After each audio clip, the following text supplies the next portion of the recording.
Once again, a very good evening, ladies and gentlemen. May I now request all of you all to take your seats as we're about to start this evening in a couple of minutes. Requesting all of you all to please switch your phones to silent mode to enjoy this evening further. Thank you very much.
A very good evening, ladies and gentlemen. May I request all of you all to please take your seats as we get ready to begin this amazing evening.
A very good evening, everybody, and welcome to the 75th anniversary celebration of the Hotel and Restaurant Association of Western India.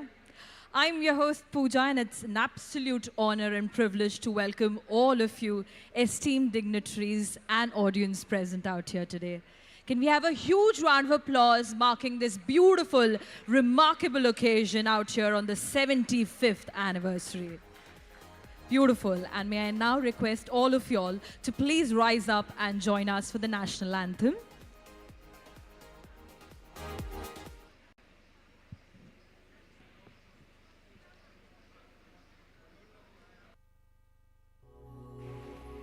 Jana Gana Mana Adhinayak Jaya He Bharat Bhagya Vidhata Punjab Sindhu Gujarat Maratha Dravid Utkal Banga Vindhya Himachal Yamuna Ganga Uchchal Jaladhitaranga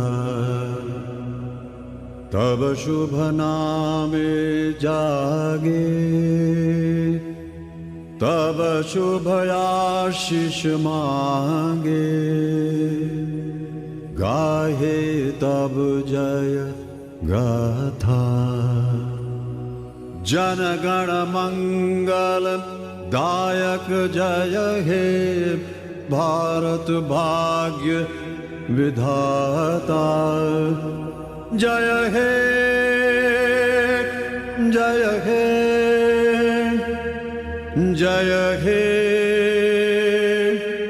Jaya Jaya Jaya Jaya He Bharat Mata Ki Vande. Thank you very much. I request all of you all to please take your seats.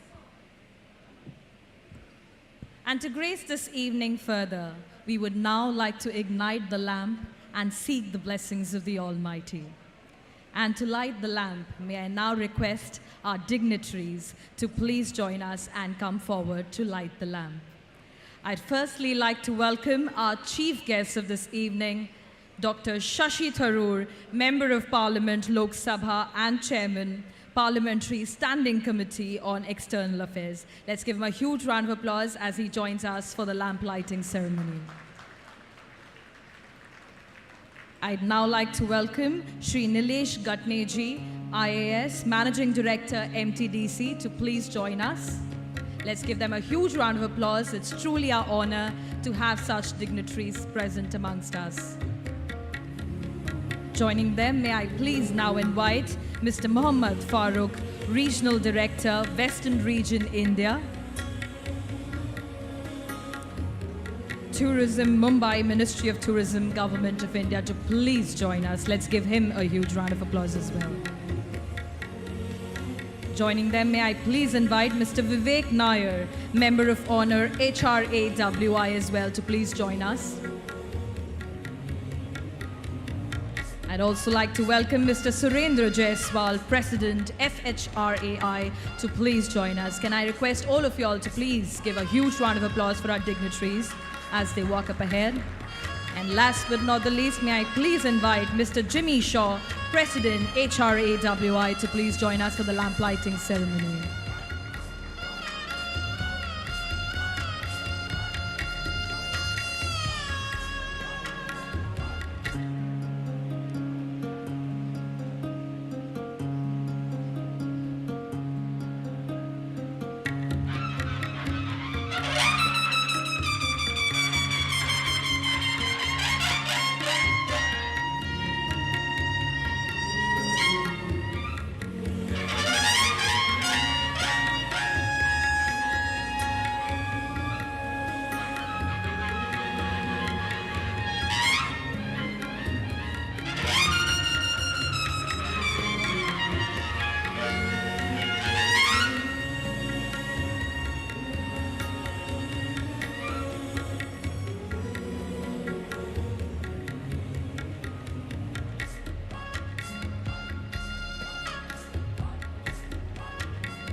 Thank you very much, all the dignitaries, for lighting the lamp. I request all of you all to take your seats.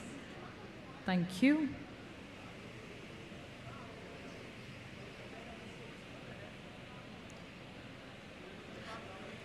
Ladies and gentlemen, we're talking about 75 years. It is a celebration. It is a legacy.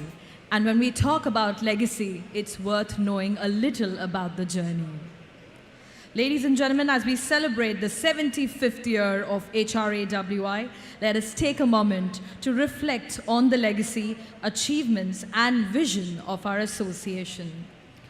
The Hotel and Restaurant Association Western India, HRAWI, proudly celebrating its 75th Platinum Jubilee year, is delighted to announce the 20th Regional Convention schedule on the 8th and 9th of October 2025 at the iconic Taj Mahal Palace, Mumbai. Thank you very much, Team Taj, for hosting us right here.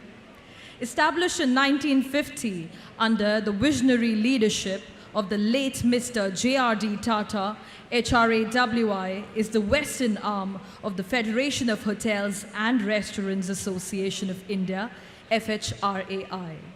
Today, it represents the interests of hotels and restaurants across all categories and formats in Maharashtra, Gujarat, Madhya Pradesh, Chhattisgarh, Goa, and the Union Territories of Dadra and Nagar Haveli and Daman and Diu.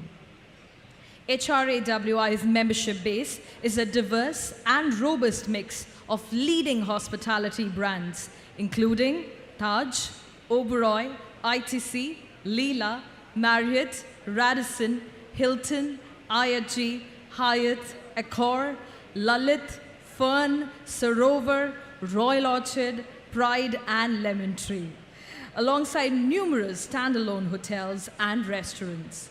Together, we form the united voice of the hospitality sector in Western India.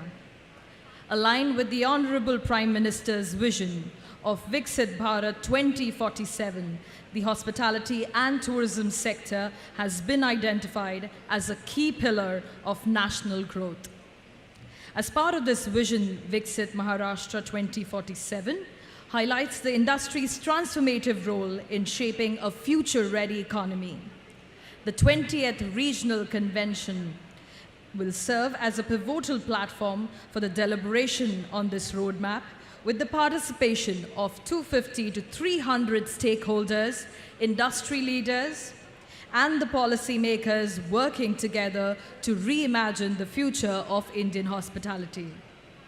Over the years, HRAWI has successfully hosted regional conventions in Lavasa, Pune, Colombo, and Nasik, exploring critical themes such as sustainable development, global tourism, and industry resilience.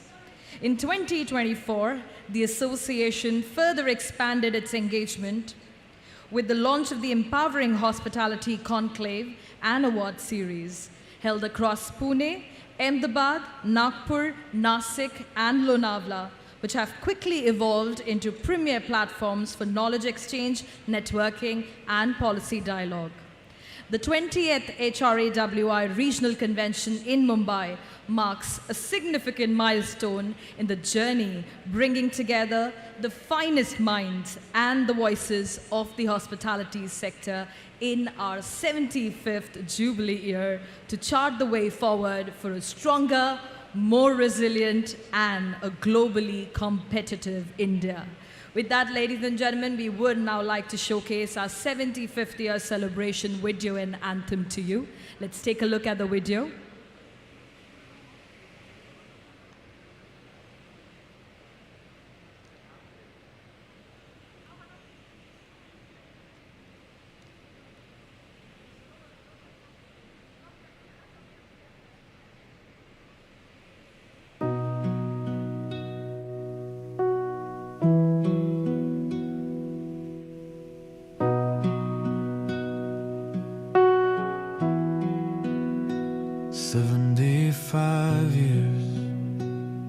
The road was long, brick by brick, we built it strong.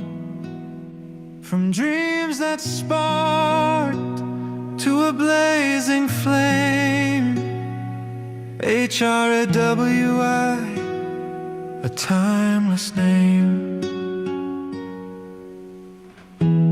Echoes of pride in every heart, standing tall, we answer the call. Raise the flag, hear the cheer. 75, a platinum year. From every city, every street, our hearts are beat. Together we rise, together we sing. 75 years. Let the anthem run.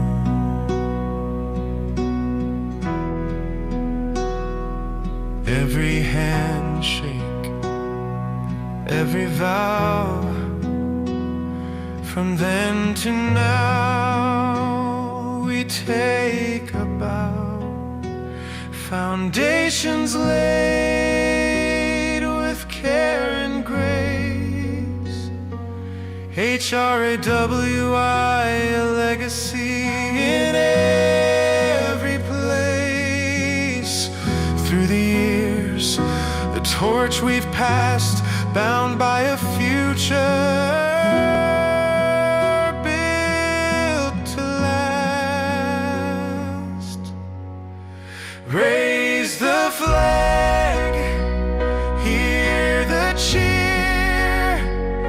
75, a platinum year. From every city, every street, our hearts are beat. Together we rise.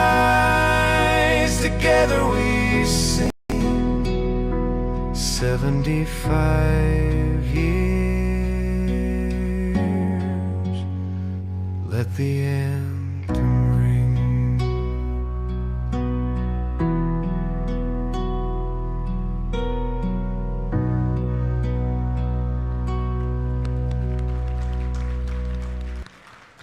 Well, I'm hoping we have more than 75 applauses to mark this amazing Platinum Year celebration.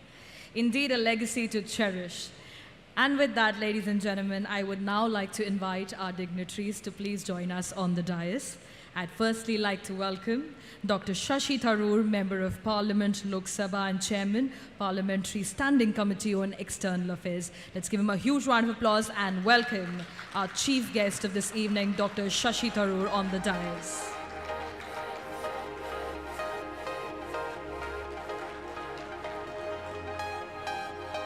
I would now like to invite Shri Nilesh Ghatne ji, IAS, Managing Director, MTDC.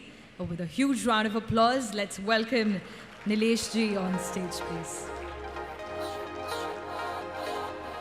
I would also like to invite Mr. Mohammad Farooq, Regional Director, Western Region, India Tourism, Mumbai, Ministry of Tourism, Government of India. Absolute honor, sir, to have you right here. I would now like to invite Mr. Surendra Jaiswal, President, FHRAI, to join us on the dais.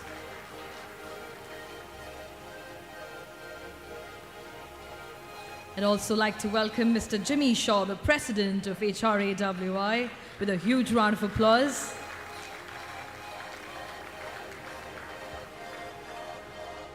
Thank you very much. I'd request all our dignitaries to take their seats.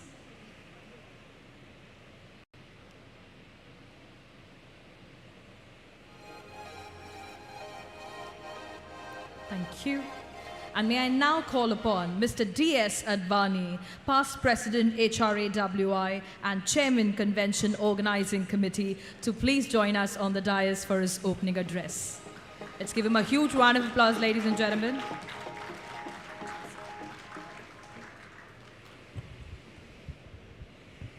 Good evening, ladies and gentlemen. Member of Parliament, Lok Sabha and Chairman of Parliamentary Standing Committee on External Affairs, Dr. Shashi Tharoor, IAS, MD, MTDC, Mr. Nilesh Ghatne, Regional Director, Western Region, India, Mohammad Farooq, President, FHRAI, Mr. Surendra Jaiswal, President, HRA, Mr. Jimmy Shaw. On behalf of the Hotel and Restaurant Association, Western India, it gives me immense pleasure to welcome you to the 20th Regional Convention on HRAWI, being held today at the Land's End Court of Taj Land's End, Mumbai. This year is truly special as the Hotel and Restaurant Association, Western India, proudly celebrates its 75th Platinum Year. Founded in 1950 by the visionary late Mr. J.R.D. Tata, HRAWI has grown into a strong and credible voice of the hospitality industry, representing the interests of hotels and restaurants across all categories and formats. We also serve as the Western arm of the Federation of Hotel and Restaurant Association of India, FHRAI.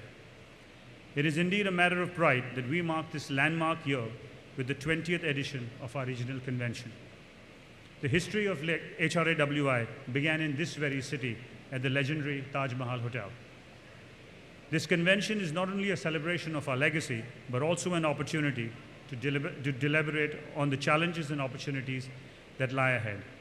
Over the next 2 days, we will engage in meaningful discussions, share experiences, and draw inspiration from industry stalwarts and leaders and our valued members. Together, we will explore ways to strengthen our industry in an era defined by resilience, innovation, and change.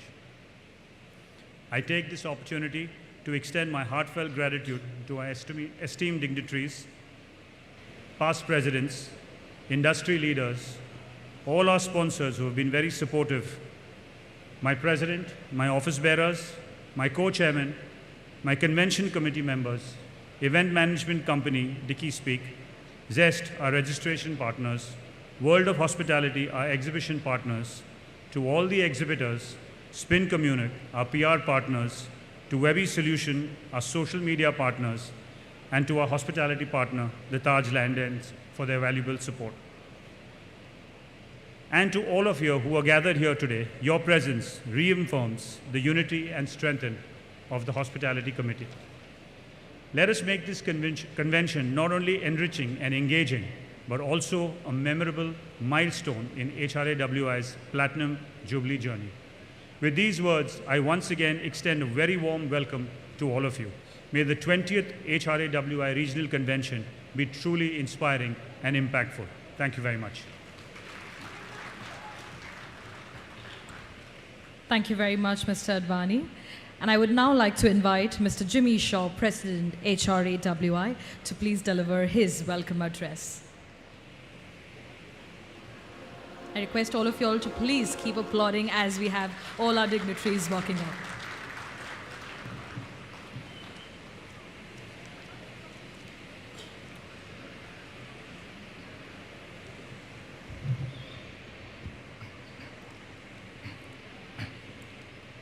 Dr. Shashi Tharoor, Member of Parliament, Lok Sabha, Chairman of the Parliamentary Standing Committee on External Affairs. Guest of Honor, Shri Atul Patne, Principal Secretary. Shri Nilesh Gatne, IAS Managing Director, MTDC. Mr. Mohammad Farooq, Regional Director, Western Region, India Tourism, Mumbai. Mr. Surendra Jaiswal, President FHRAI.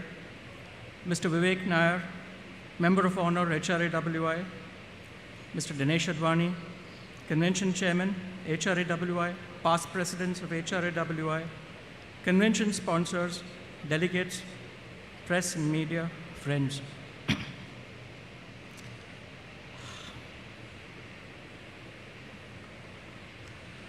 A lot's going through my mind tonight. Don't know what to say and what to leave out. There are so many amongst us who bring richer insights, deeper knowledge, and sharper statistics. So I think I'll stick to what's close to my heart. And as the president of this 75-year-old association, let me speak about our legacy, our continuity, and our future.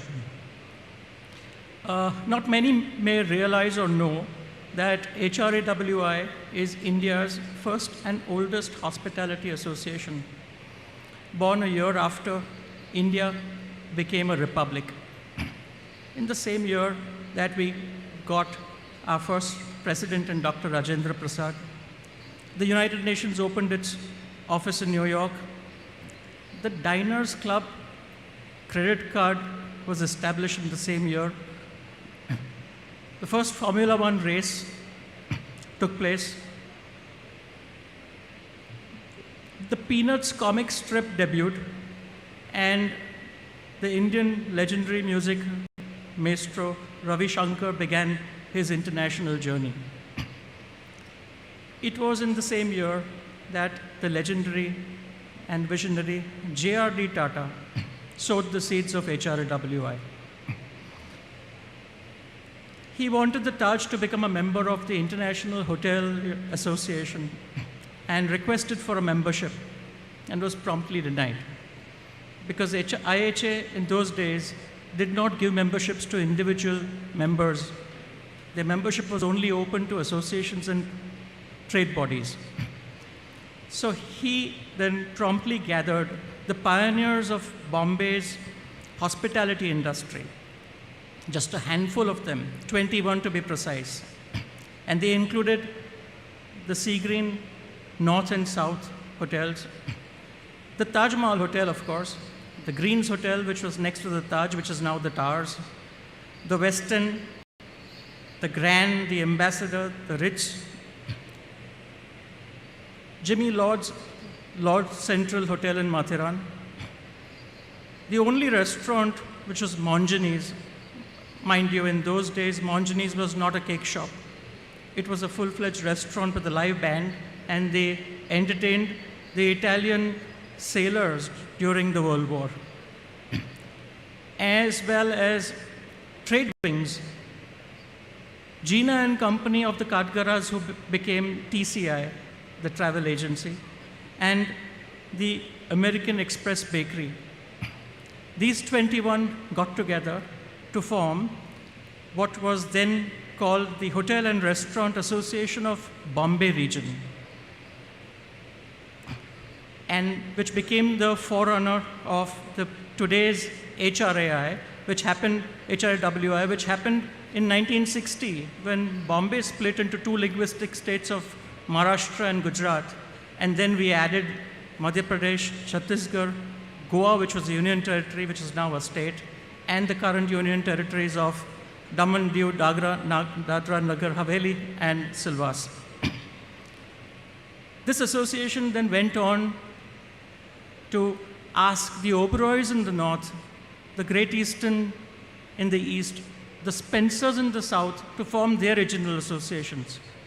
And then together, the four regions became what is called the FHRAI, or the Federation of Hotels and Restaurant Association of India, one of the largest hotel associations in the world.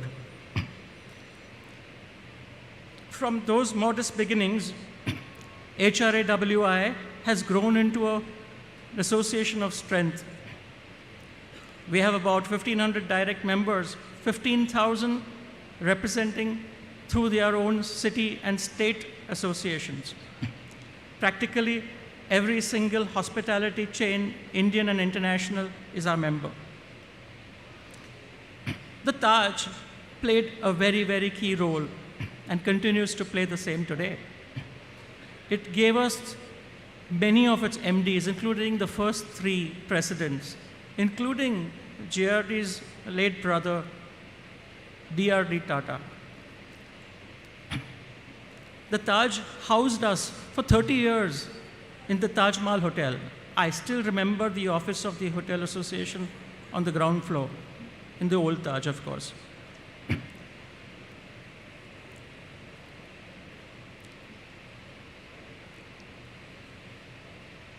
This is a bit about the association that we are today.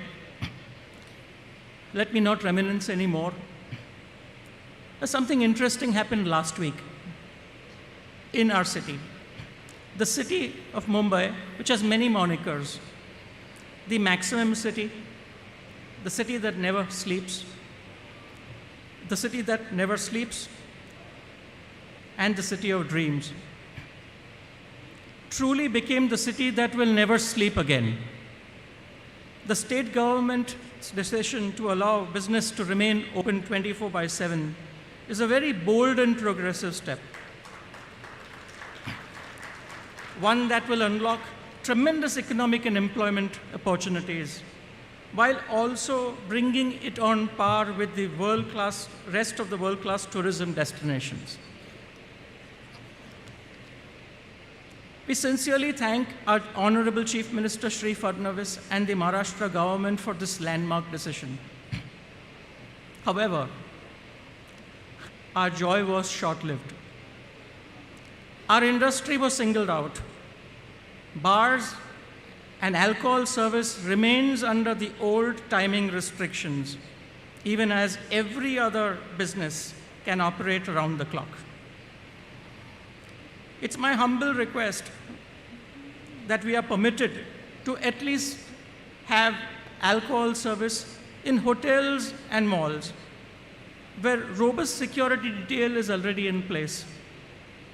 And if these are genuine security concerns, once proven safe, please extend it to the rest of the standalone restaurants. This will help us offset the sharp rise in excise license fees, taxes, and duties recently imposed on us.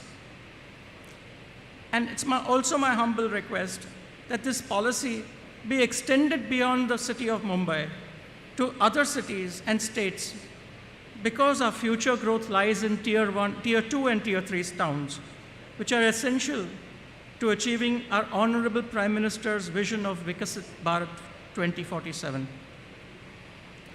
We thank the government of Maharashtra for introducing a forward-looking tourism policy last year in July, but its implementation remains complex and slow.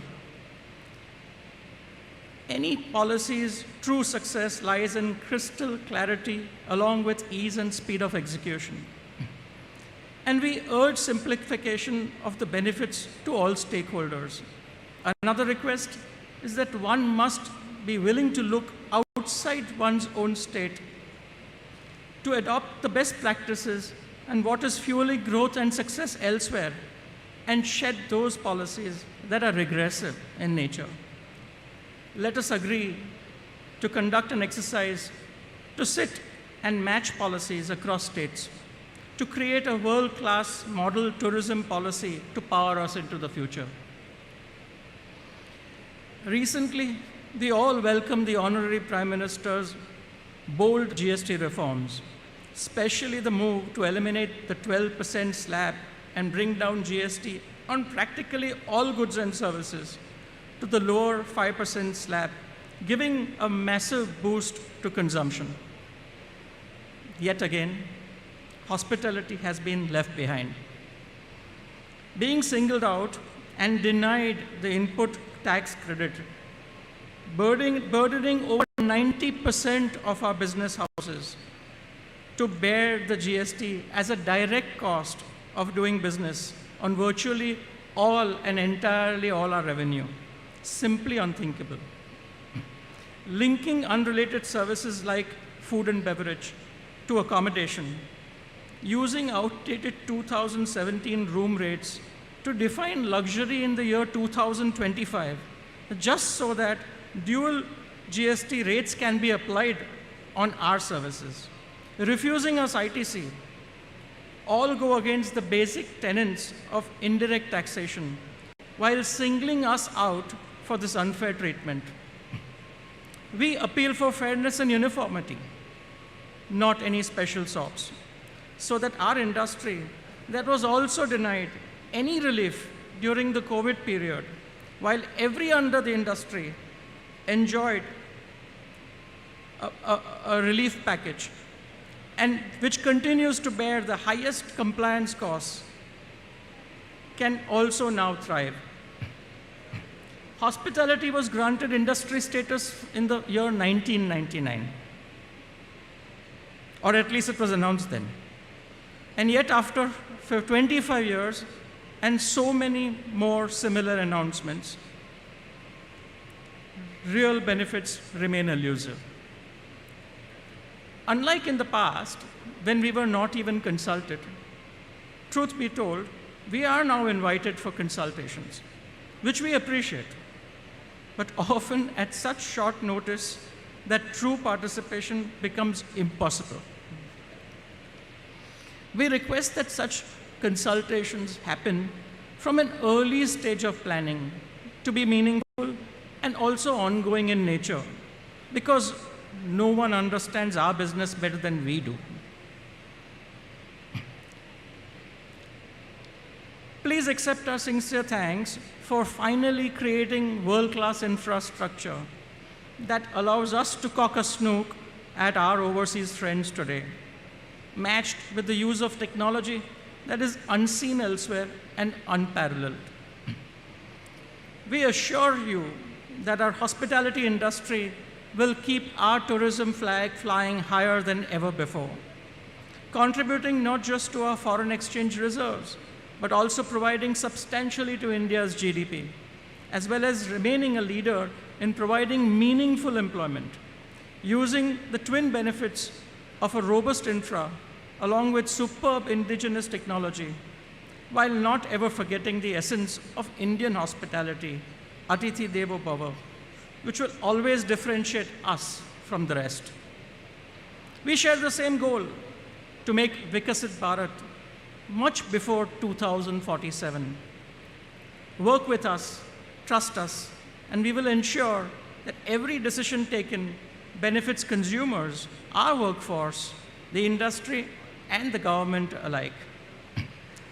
To my fraternity, I have a brief message, and which is already done to death, but necessary to repeatedly emphasize. Yes, I'm referring to AI. I personally believe that two specific elements of AI which have a unique and direct impact on our business and industry are real-time NLP, which is natural language processing, and vision AI through wearables. These two technologies can remove all present-day fiction challenges and impediments we continuously face communicating in multiple languages with each other.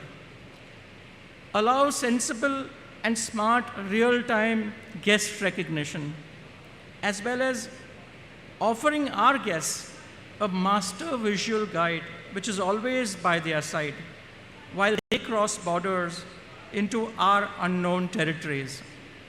We must adopt and embrace AI, but in a meaningful and practical, non-intrusive manner, and not rush into deploying it with regrets in the future.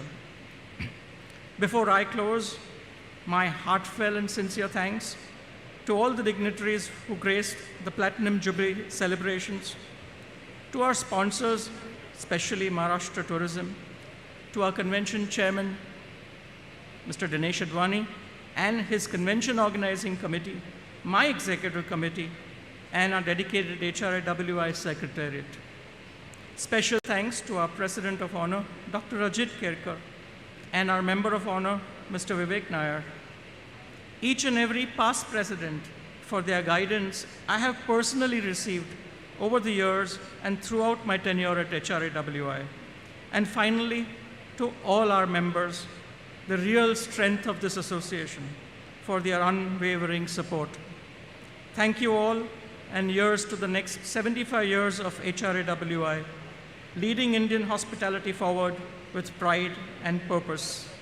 Jai Maharashtra, Jai Hind.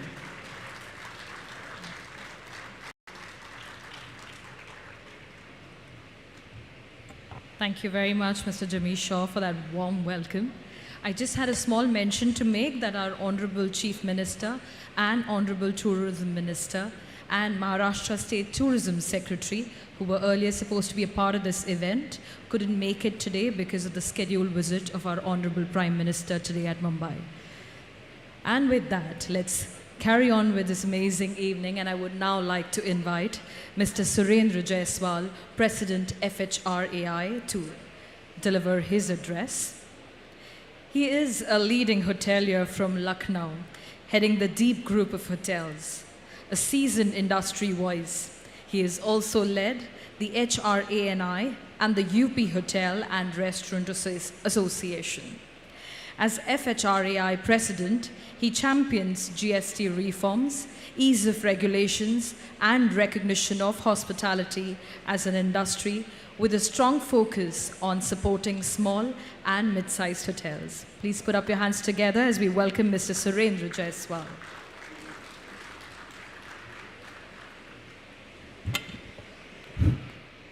Thank you very much. First of all, I'd like to congratulate all of you about this event, that is 75th Platinum Jubilee celebration.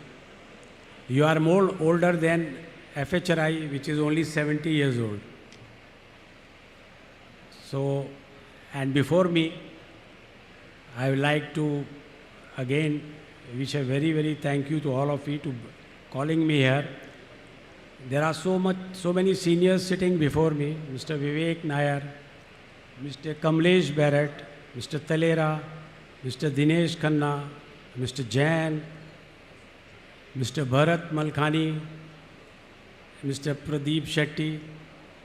I think all of these have one-time presidents of FHRI. So addressing such a huge dignitaries, it's very difficult. Where 8, 9 past FHRI presidents are sitting, I don't know whether it is possible in anywhere in any region. I don't see in my region in northern India where I'll get 8, 9, 10 presidents. So it's very difficult. I like to congratulate all of the past presidents. You have nourished such a young team with whom I have been working from last 5 or 6 years, that I have never seen any region working so without any interest, and behind the curtains they are working. I have seen Mr. Advani working in the convention marvelously. He was never coming in front also.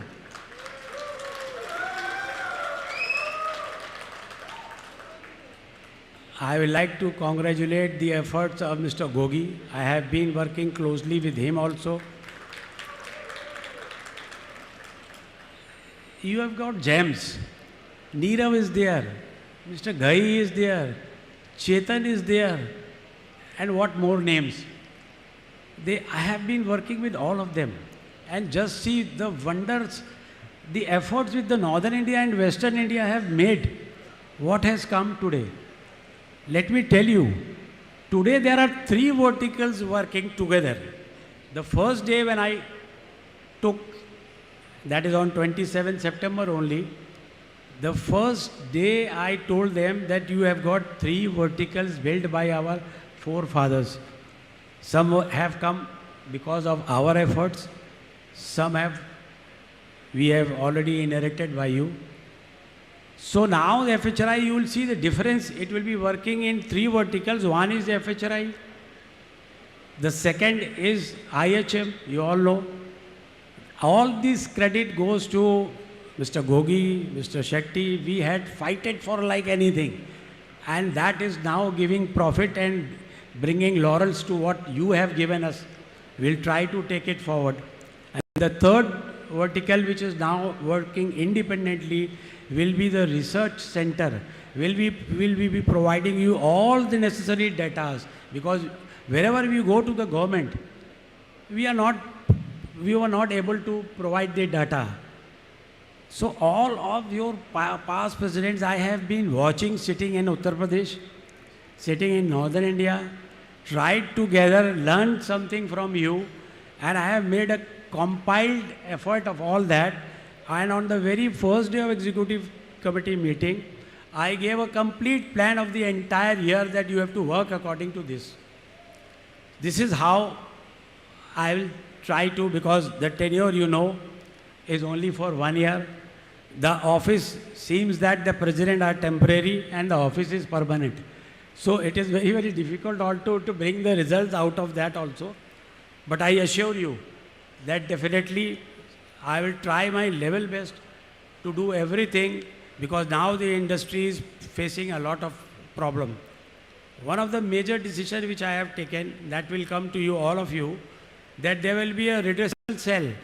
Any member of FHRI, if he's got, or even if the region also, if he has got any problem, he can mail it and it will be recorded there, and properly whatever maximum possible efforts and help can be made, we will try to do it. I cannot forget the efforts of Mr. Jimmy Shaw, Neerav, Chetan, Pradeep, Gurbir Singh Bedi, Paramjit Singh, Mr. Advani, Mr. Datwani. They all have been very near friends. I have learned a lot from them. And let me assure you, whatever I have learned from you, I will try to give you back. Yesterday only I met the Honorable Tourism Minister. I brought forward the effort, what Mr. Jimmy was telling about the GST and all that. Some positive signals are there. Besides the GST input, one more difficulty is, I have told him that if a hotel is on 18%, it is not necessary that all the hotels in India, they are working above 7,500. There are hotels we are working, they are at 18%, where they are working at 5,000. Now for room, the GST is 5%. For food, it is 18%. So it is very abusive. I was rather interviewed yesterday only by one of the TV channels regarding this issue, because people don't understand what is going on. I brought this all in his knowledge. One more problem is going on. Many where there are GST problems, where the GST somehow has come 7,500 above. Maybe by any means the GST department is issuing demand notices.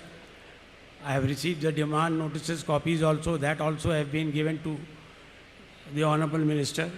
Besides this, I will try my level best to address each and every department which is affecting our industry, meet their ministers, give them representation, and keep a regular representative effort to them, so that whatever problems presently we are facing, that we'll try to get it solved. There are so many things which I could have told you, but there's a less, time is very less. I have to go back by 10:30 flight also. So thank you very much for calling, and my best efforts will be there. Whatever you have given us, we will try to give you back. Thank you very much. Thank you very much, Mr. Jaiswal. And I would now like to invite Mr. Mohammad Farooq, who's the Regional Director, Western and Central Region at India Tourism Mumbai, under the Ministry of Tourism, Government of India. He oversees tourism promotion, policy implementation, and regional outreach initiatives across Western and Central India. With a strong focus on experiential and inclusive tourism, he has been instrumental in highlighting India's intangible cultural heritage, local crafts, and festivals.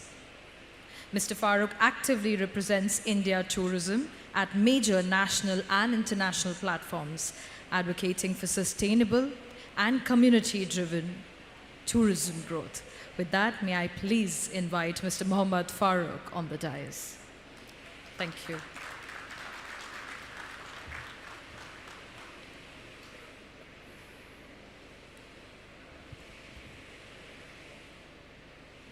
Distinguished guests on the dais, Honorable Member of the Parliament, Dr. Shashi Tharoor ji,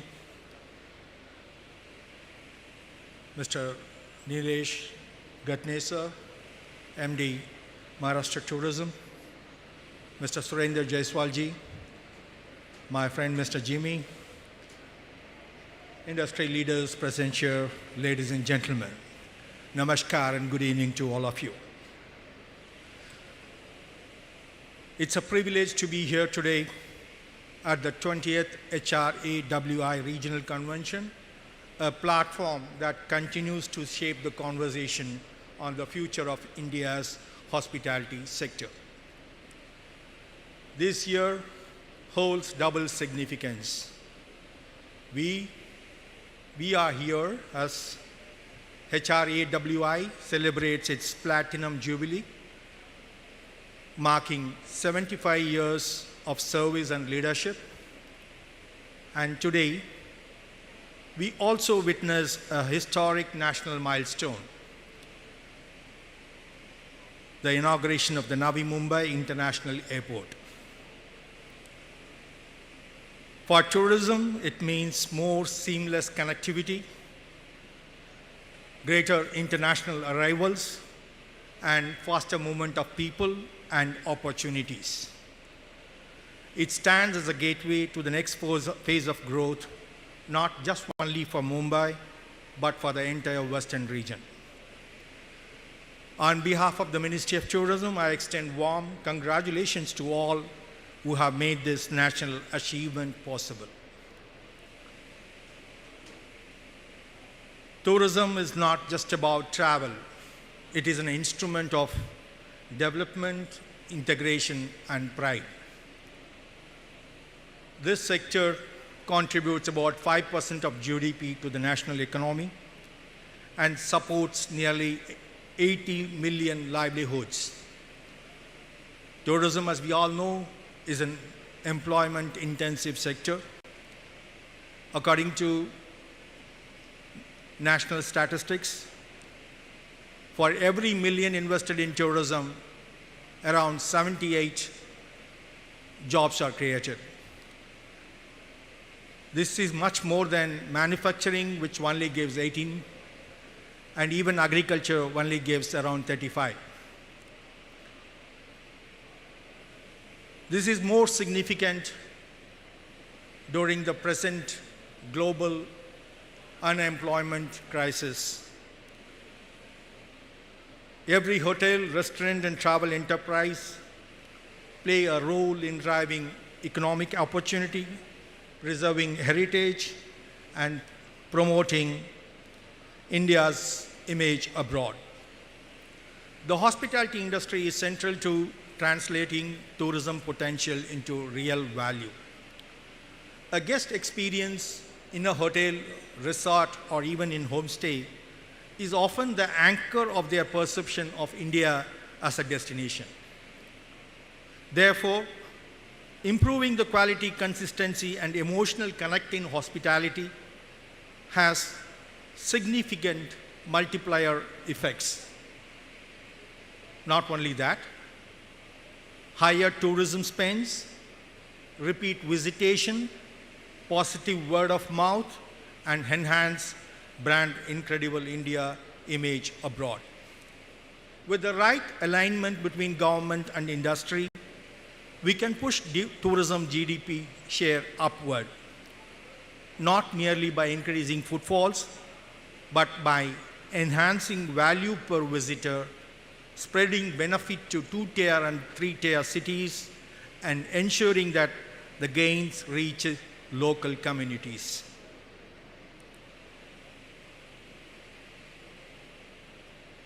The Ministry of Tourism strongly believes that the real success of India's tourism vision will come only through synergy between government and industry.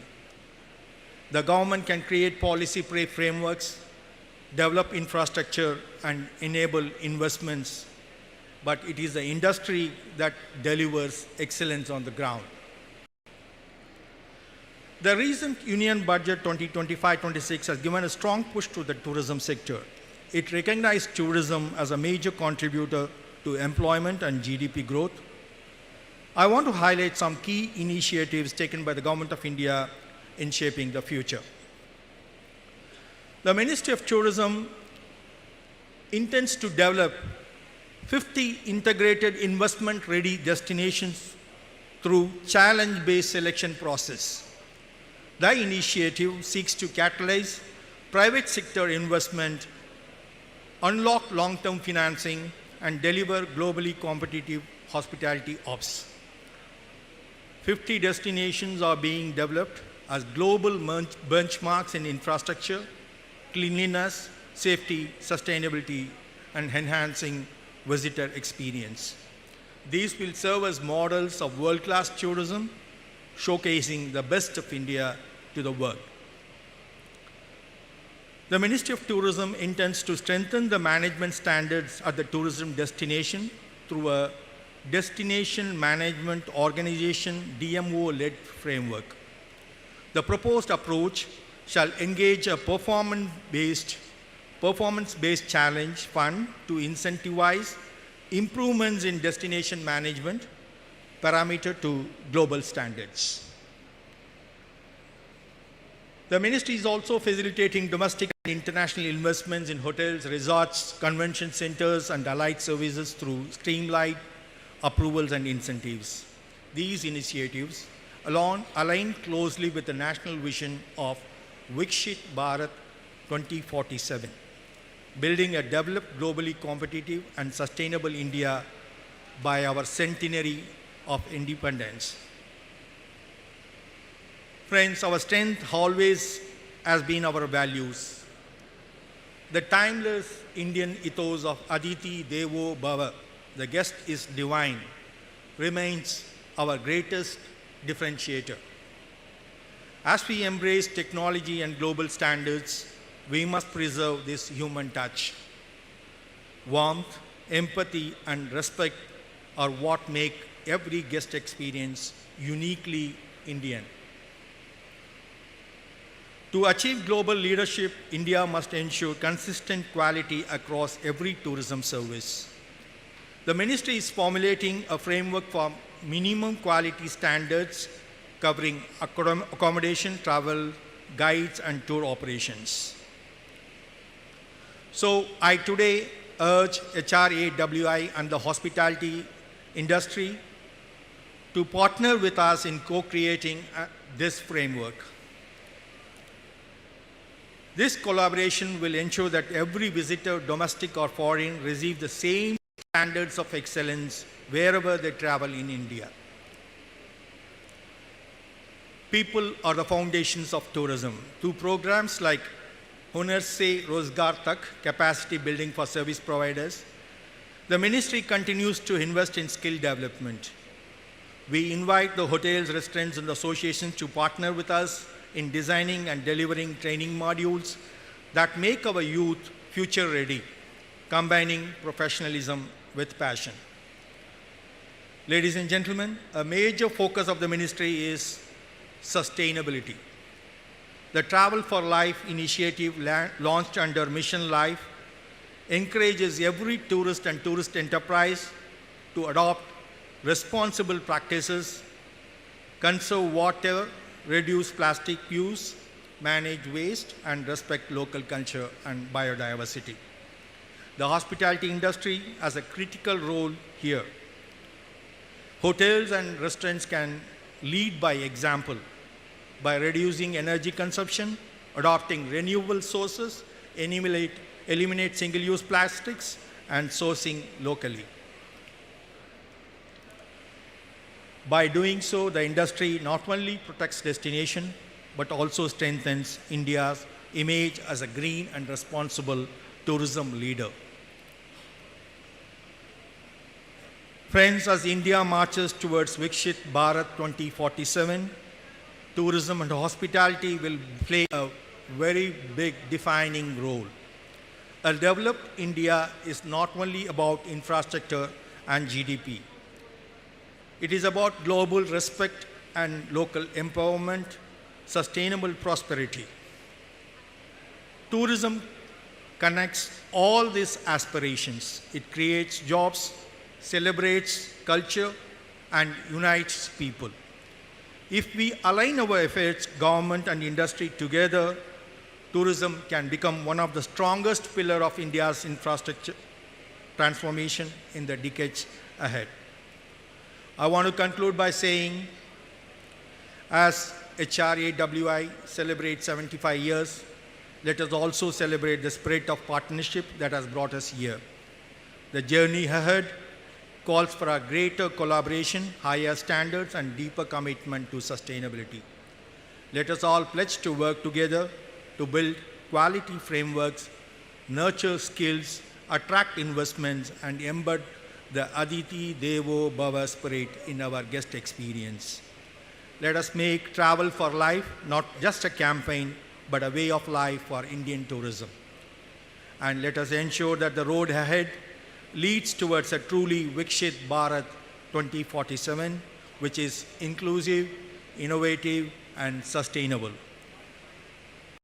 My warm congratulations once again to HRAWI and its office bearers and all the members on its Platinum Jubilee, and my heartfelt thanks to all of you for your dedication to the growth of India's tourism and hospitality sector.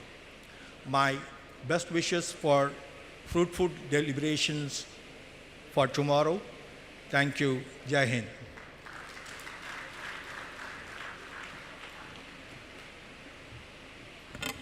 Thank you very much, Mr. Farooq. And I would now like to invite Mr. Nilesh Gatneji, IAS MD MTDC. He is leading with MTDC's efforts to promise Maharashtra as a premier tourism destination through sustainable initiatives and strategic partnerships. Please put up your hands together for Nilesh Gatneji.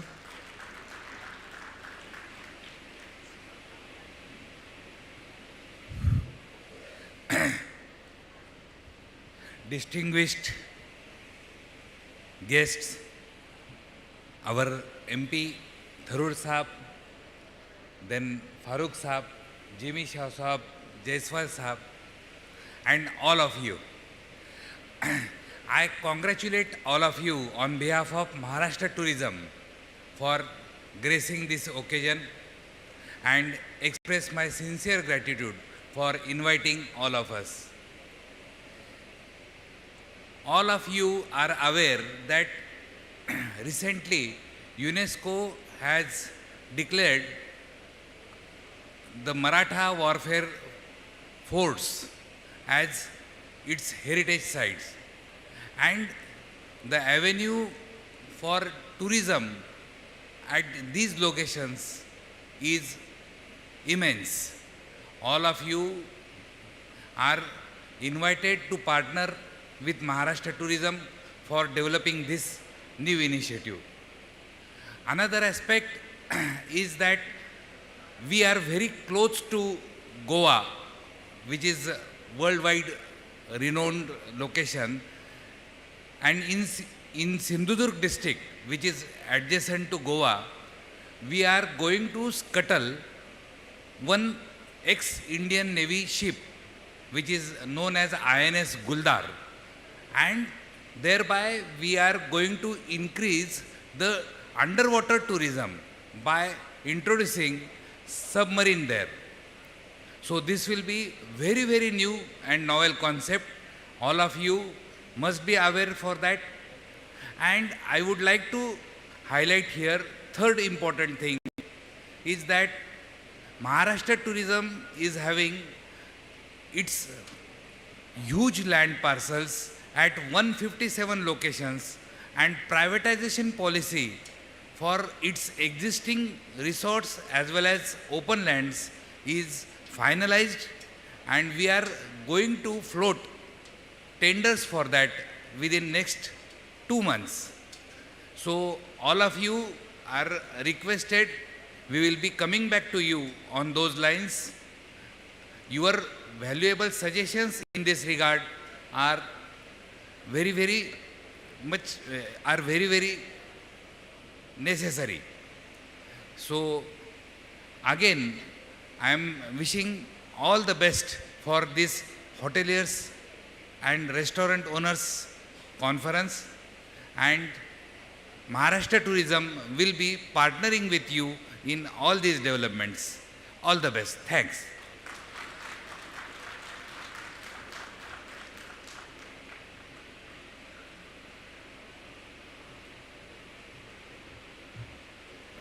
Thank you very much, Nilesh Katneji.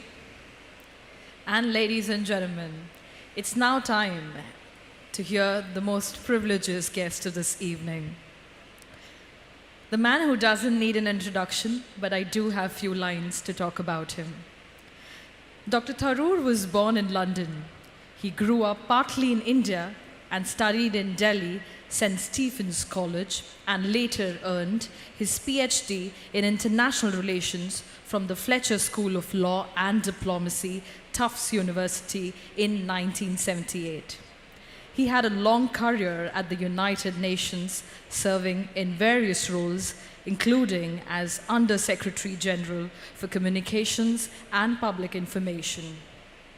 He was even India's candidate for UN Secretary General in 2006, where he finished second. He entered Indian politics in 2009, became a Member of Parliament from Thiruvananthapuram, and has served as Minister of State for External Affairs, among other roles. He's also a prolific author, columnist, public intellectual, and speaker, writing both fiction and non-fiction, and engaging in public discourse on India, foreign policy, colonialism, and more. Ladies and gentlemen, it's an absolute pleasure. Please put up your hands together for the one and only Dr. Shashi Tharoor, Member of Parliament, Lok Sabha, and Chairman, Parliamentary Standing Committee on External Affairs. Thank you. Over to you, sir. Thank you. Thank you very much, young lady, but she did leave out one little detail. I'm actually also someone with a claim to being a bit of a Mumbaiker. Before all the institutions she mentioned, I was a student at Campion School, Bombay, along with your member Rakesh Mehra. So we go back a while. Anyway, Mr. Jimmy Shaw, Mr. Surendra Jaiswal, Mr. Nilesh Gatne, Mr. Mohammad Farooq, my friend Vivek Nai, a member of honor, ladies and gentlemen, friends, I hope that covers everybody. It really is a pleasure to join you this afternoon at the 20th Regional Convention of the Hotel and Restaurant Association of India. Let me begin by congratulating you all on your Platinum Jubilee, 75 years of collective effort, resilience and excellence in a sector that has quietly but profoundly shaped India's modern story. For over 7 decades, this association has been both the voice and the conscience of an industry that welcomes the world to our shores. In your work lies the living expression of an ancient Indian ideal, Atithi Devo Bhava, the belief that the guest is to be revered as God. It is a philosophy that transcends mere hospitality It speaks to the very ethos of India, a nation that has always believed in finding common ground with the stranger and in seeing service as strength. I'm told that the Hotel and Restaurant Association, established in 1950, represents the hospitality sector across Maharashtra, Gujarat, Madhya Pradesh, Chhattisgarh, Goa, and the Union Territories of Dadra and Nagar Haveli and Daman and Diu. Today, you've brought together a wide spectrum of national and international hotel and restaurant brands alongside independent properties, continuing to be the united voice of an industry, of the hospitality industry in this region. Through your work, you do far more than craft visitors' experiences. You shape impressions, influence perceptions, and help define how India is seen by the world. Too often when we speak of development, our attention is drawn to highways and high-rises, to factories and freeways.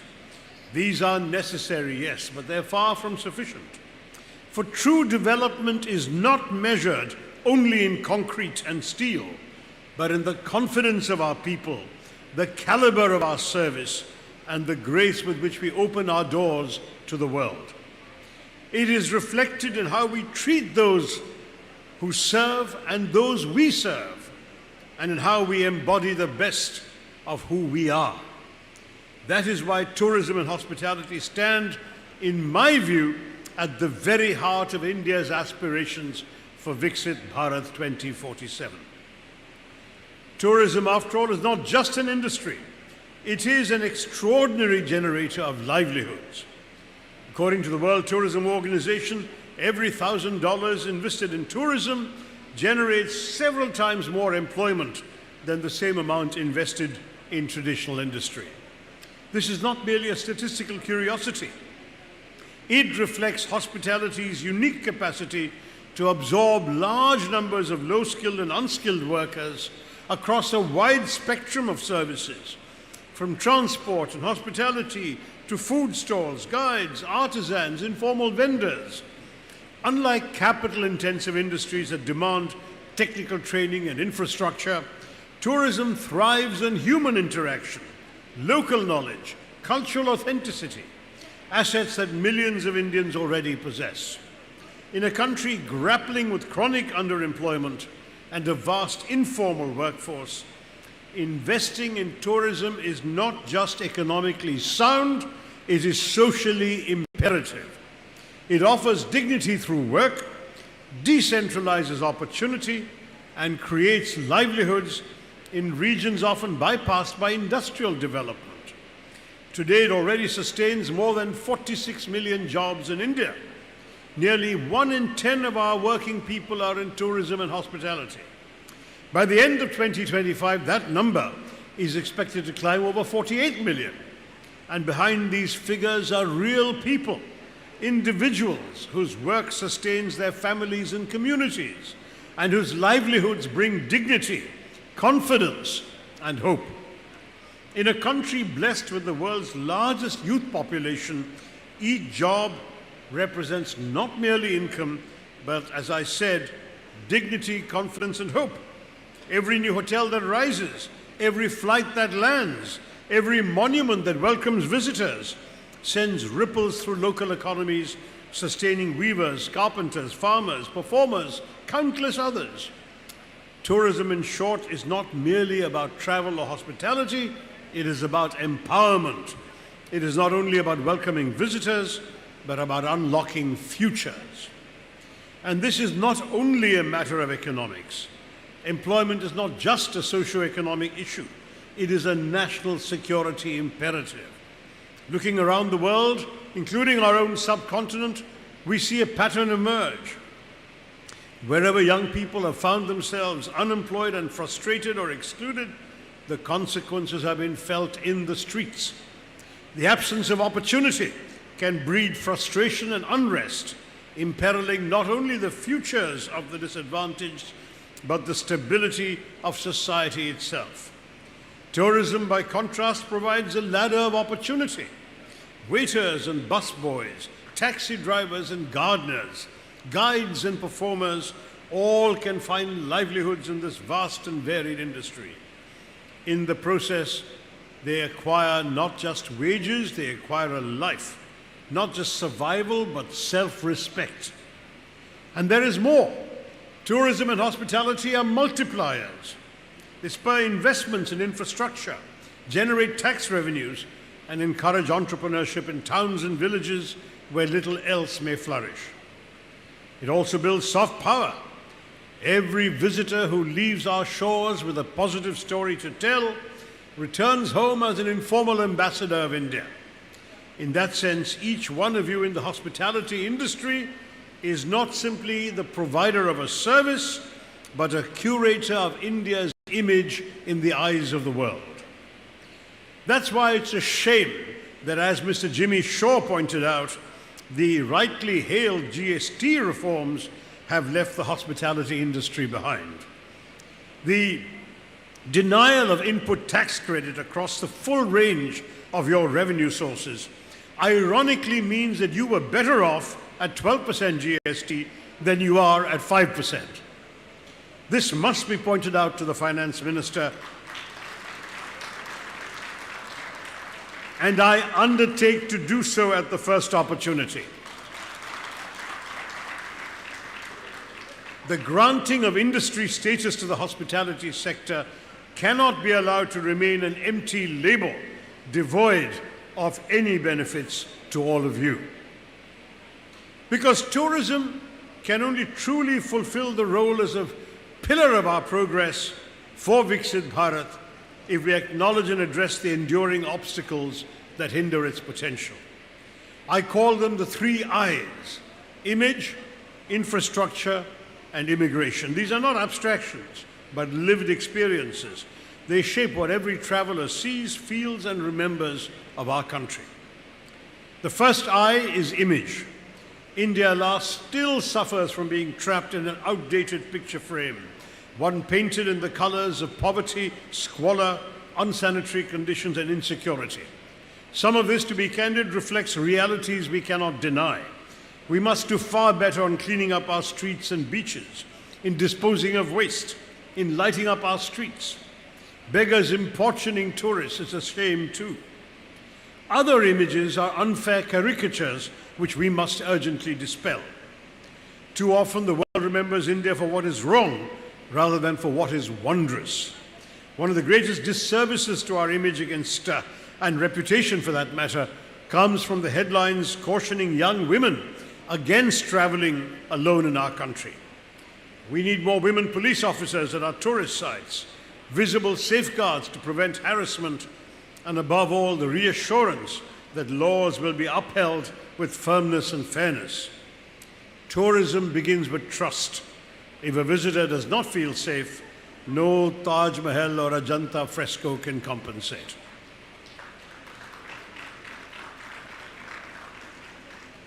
The second I is infrastructure. We can take justified pride in the gleaming international airports that now welcome visitors with an ambience worthy of any global hub, including Mumbai, the rollout of new airports and the lineup of modern aircraft. Today, the Prime Minister is inaugurating the Navi Mumbai airport. All of this further reflects a nation confidently taking flight into the future.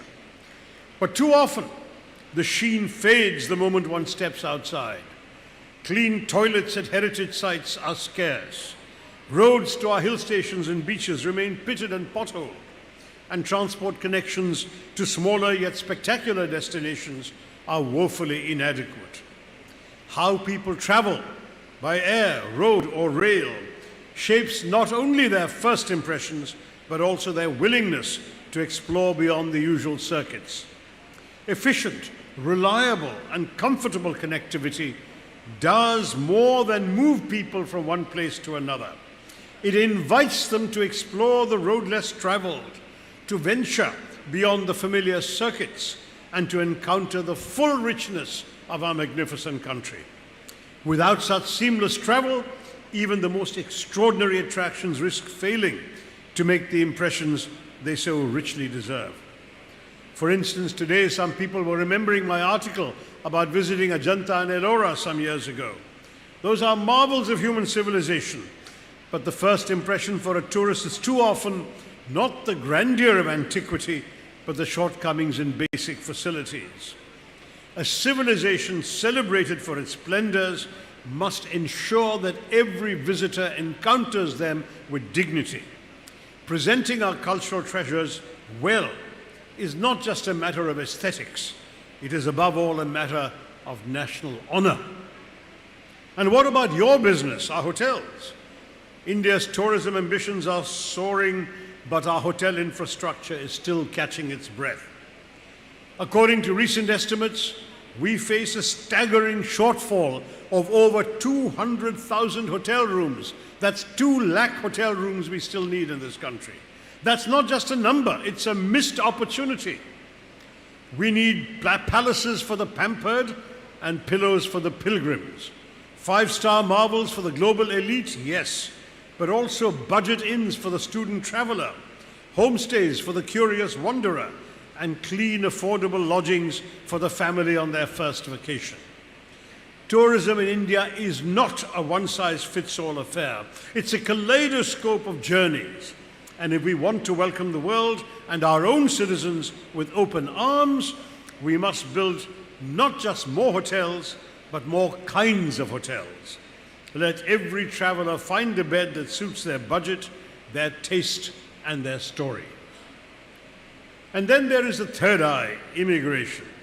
Our e-visas have been a leap forward, but the promise of digital convenience is too often soured by the reality at the counter.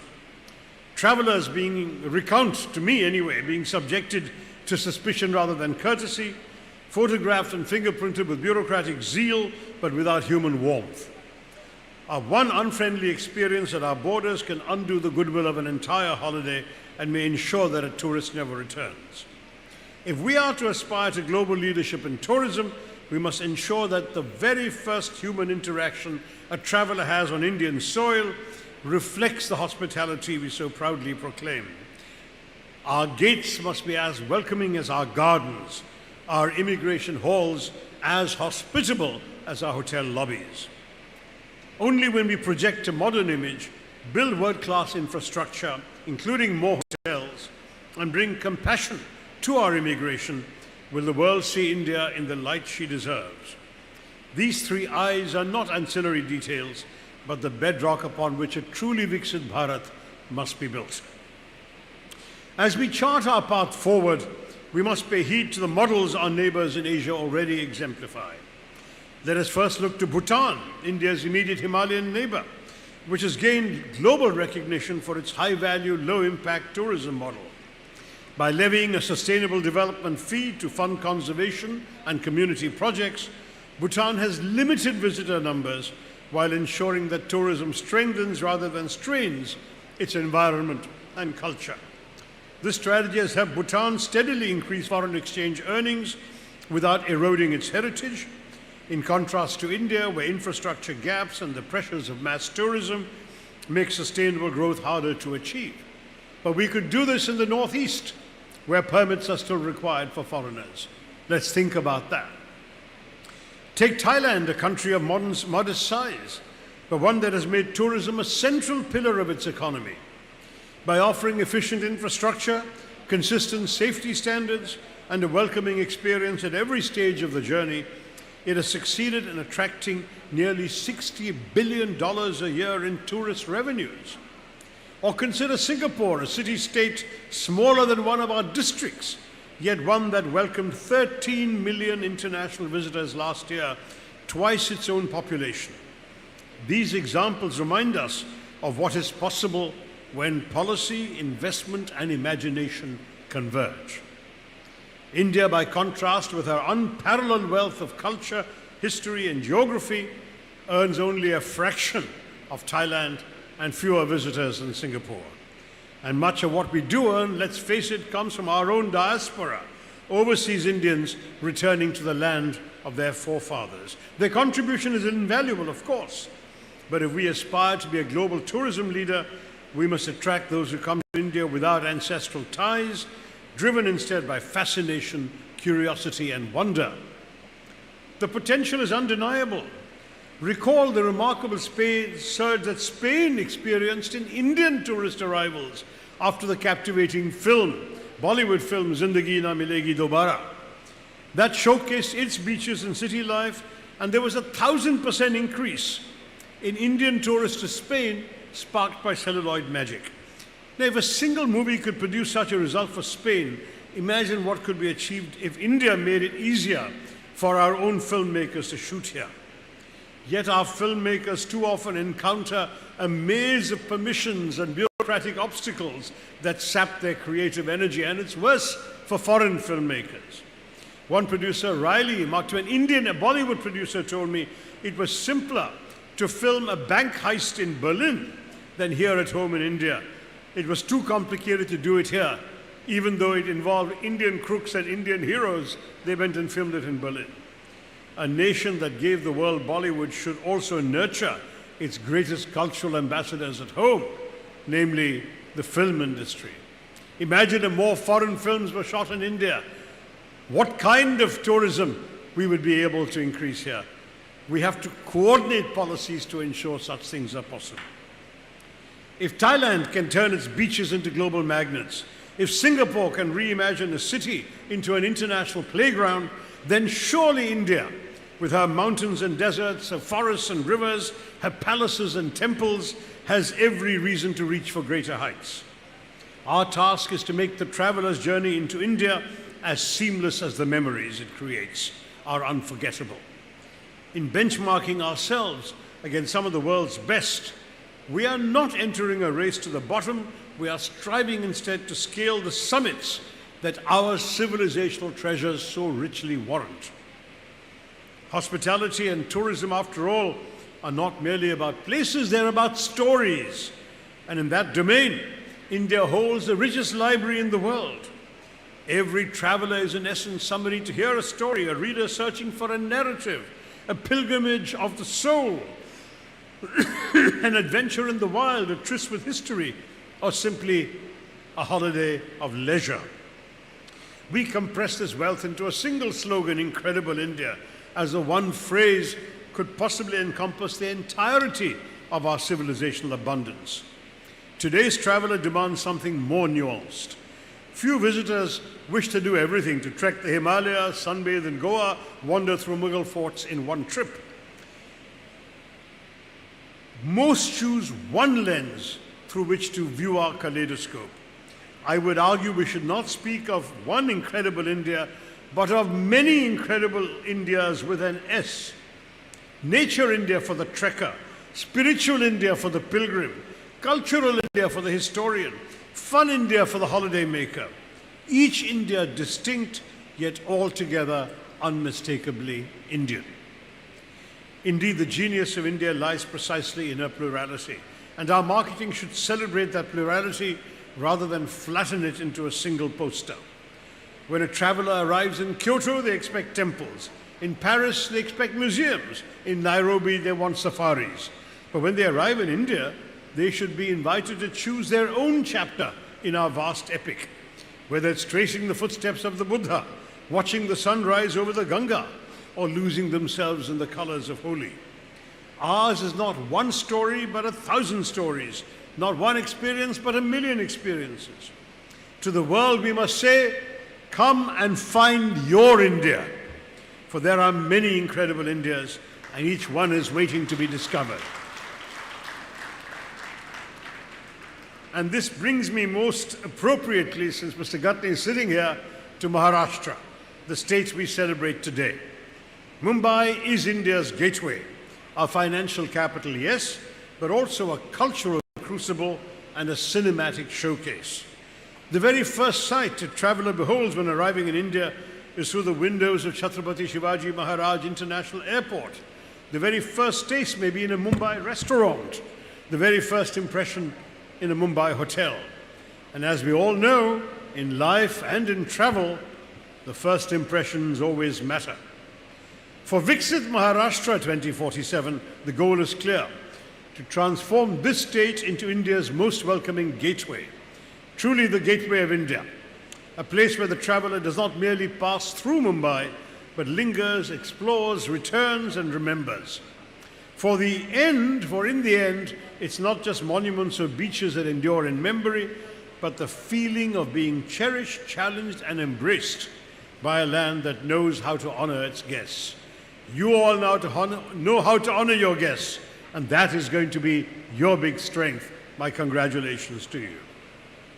As we look towards 2047, I'm reminded of Jawaharlal Nehru's famous tryst with destiny. That tryst was not a one-night stand, right? It's a continuing relationship between our aspirations and our achievements. The centenary of that midnight hour will not be measured merely in GDP growth charts or in the number of expressways we build, but in whether the world finds in us a country that welcomes, delights, and inspires. Tourism, after all, is not the ornament of development, it's a mirror of a nation's soul, and that's where hospitality reflects the nation's soul. You, the custodians of hospitality, are the ones who polish that mirror each day. To reach that horizon, we must be prepared and willing to challenge ourselves. And indeed, we must be challenged to challenge. Challenge the complacency that says something is good enough. Chalta hai won't do.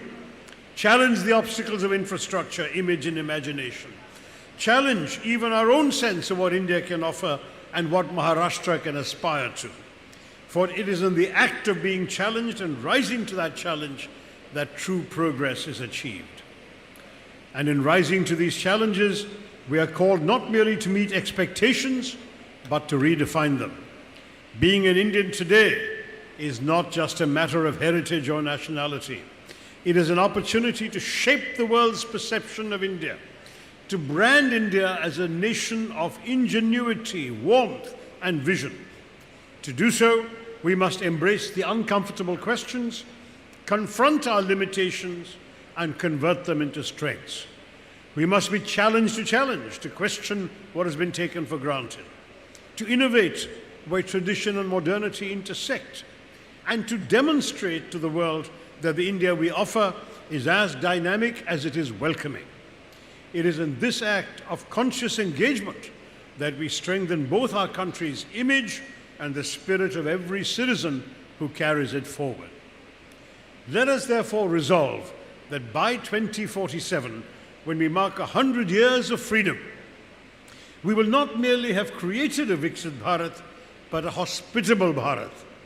Not merely a Viksit Maharashtra, but a welcoming Maharashtra.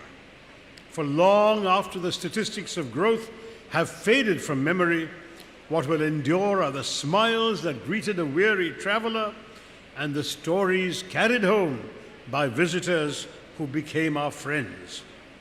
In the end, as the poet Maya Angelou once said, people will forget what you said, they will forget what you did, but they'll never forget how you made them feel. Let that be our lodestar as we stride towards 2047, that India and Maharashtra will be remembered not only for what we built, but for how we made the world feel when it came to our shores. Thank you very much for listening to me. Have a great conference, and Jai Hind.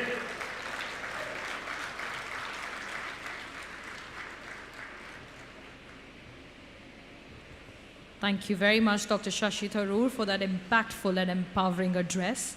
And I would now like to invite Mr. Jimmy Shaw to please walk up ahead as we felicitate our dignitaries for this evening. Ladies and gentlemen, we'd firstly like to felicitate our very own Dr. Shashi Tharoor, Member of Parliament, Lok Sabha, and Chairman, Parliamentary Standing Committee on External Affairs, New Delhi.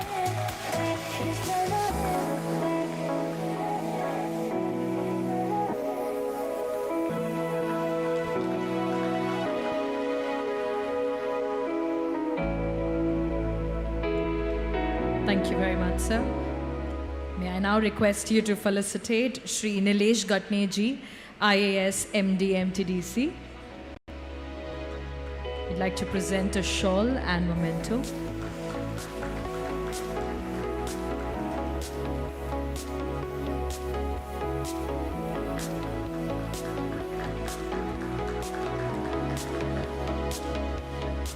I would now like to request Mr. Shaw to felicitate Mr. Mohammad Farooq, Regional Director, Western Region, India Tourism, Mumbai, Ministry of Tourism, Government of India.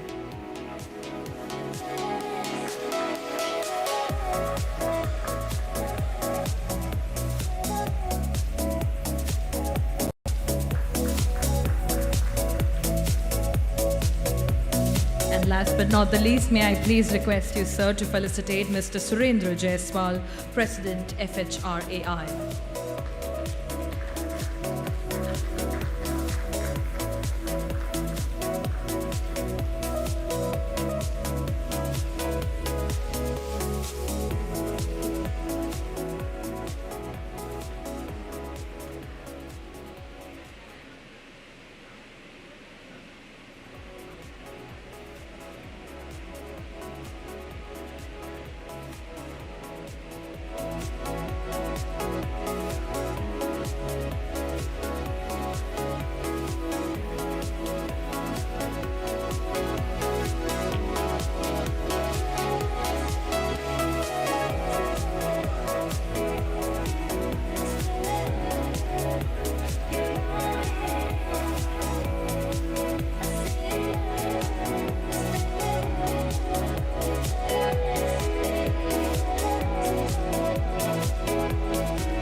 Ladies and gentlemen, we would now like to felicitate two of our industry stalwarts who've been the pillars of support to HRAWI.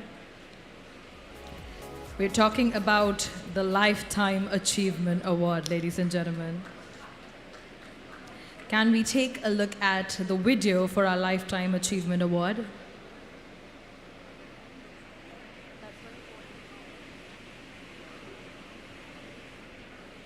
I'd request our dignitaries to join us at the front couch while we play the video.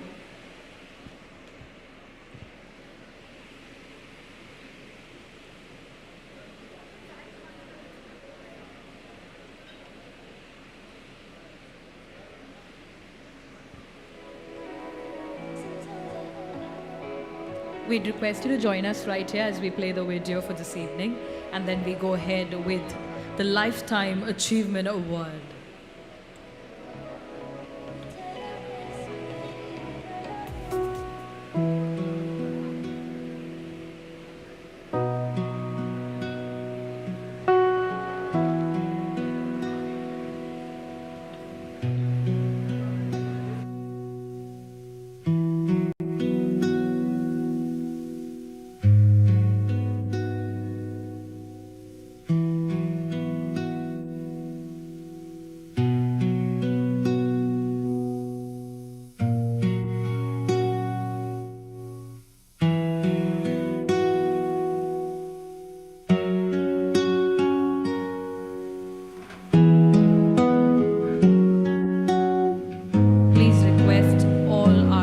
To please remain seated as we take a look at the Lifetime Achievement Awardee video.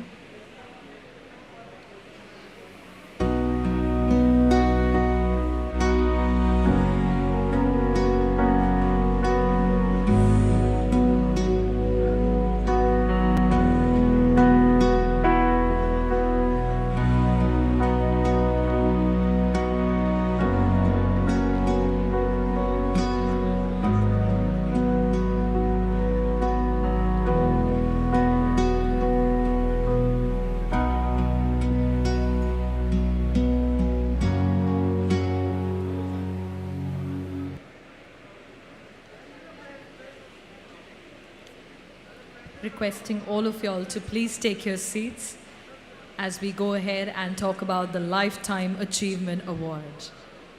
Ladies and gentlemen, it is our great honor to confer the Lifetime Achievement Award upon Dr. Ajit P. Kerkar.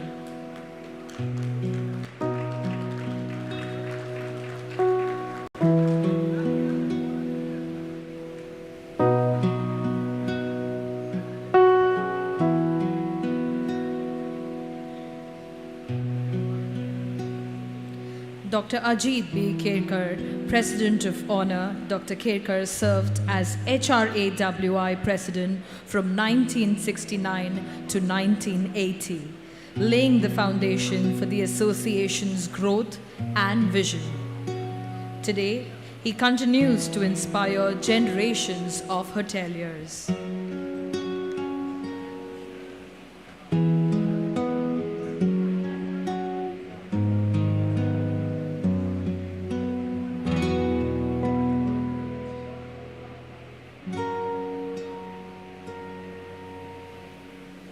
Ladies and gentlemen, Dr. Kerkar.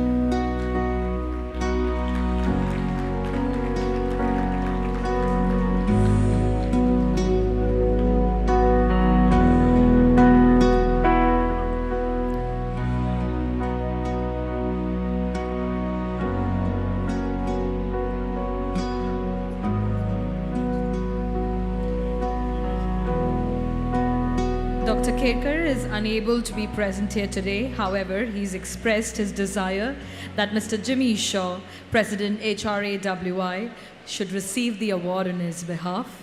Let's give him a huge round of applause. While I request our chief guest, Dr. Shashi Tharoor ji, to please give up the Lifetime Achievement Award for Mr. Kerkar. Ladies and gentlemen, let's give a huge round of applause for Dr. Shashi Tharoor, Member of Parliament, Lok Sabha and Chairman, Parliamentary Standing Committee on External Affairs, to present the Lifetime Achievement Award for Dr. Kerkar.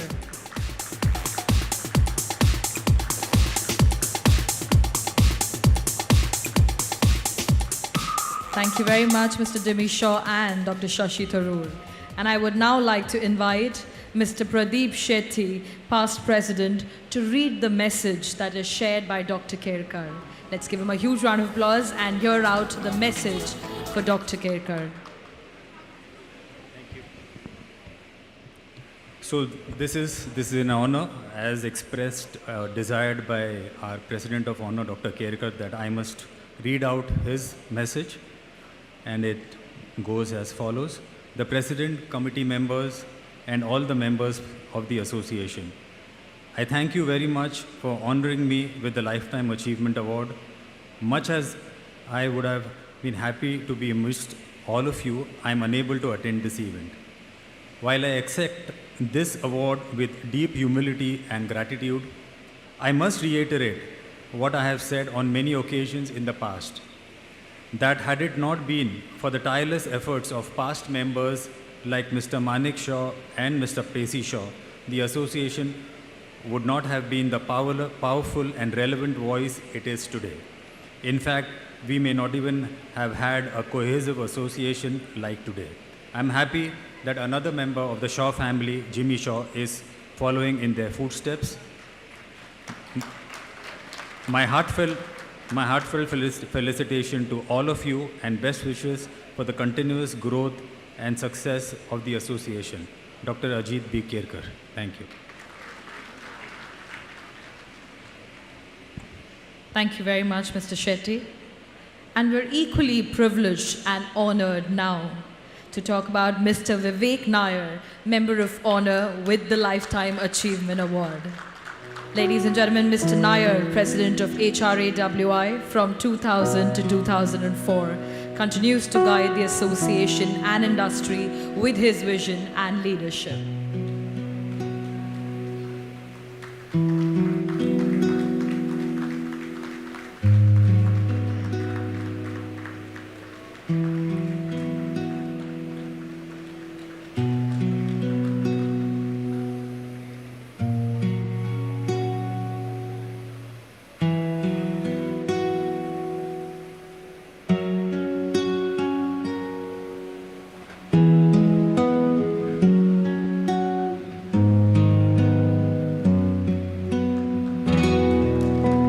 Thank you very much, Shashi Tharoor ji, for presenting the Lifetime Achievement Award for Mr. Nair.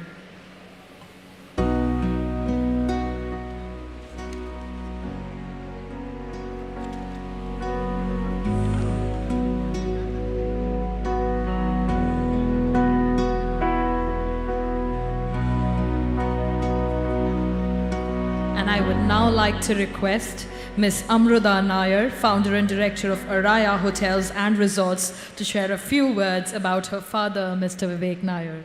Over to you. Good evening, everyone. I'm honored to be here tonight, not just as Vivek Nair's daughter, but as someone who spent her whole life trying to understand how one man could attend so many committee meetings and still find time to write quite so many letters. Some people make an entrance before they even arrive. My grandfather was one of them. Bold suits, bold opinions, bold everything. My father was the quiet counterpoint. He liked his suits too, but you had to look a little closer, much like everything else about him. Subtle, thoughtful, and always somehow doing the most important work from the background. My father has probably written hundreds of letters on behalf of the association. Each one had the same effect: the right words, the right tone, and just the right amount of humility to make everyone feel seen and valued. That's who he is, the quiet author. Never the headline, but always the fine print that made the real difference. In an industry full of strong personalities, my father's strength came from his gentleness. He led not by volume, but by values. And he built not just hotels, but human connections.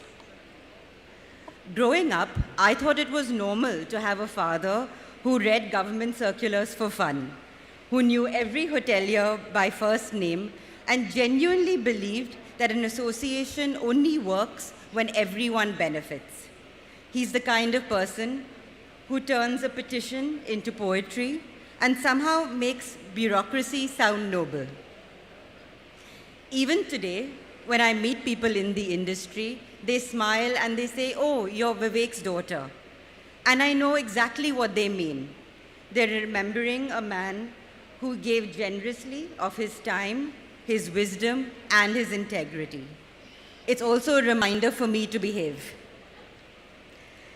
Dad has always preferred to stay in the background, but as anyone in hospitality knows, it's the people behind the scenes who make the magic happen.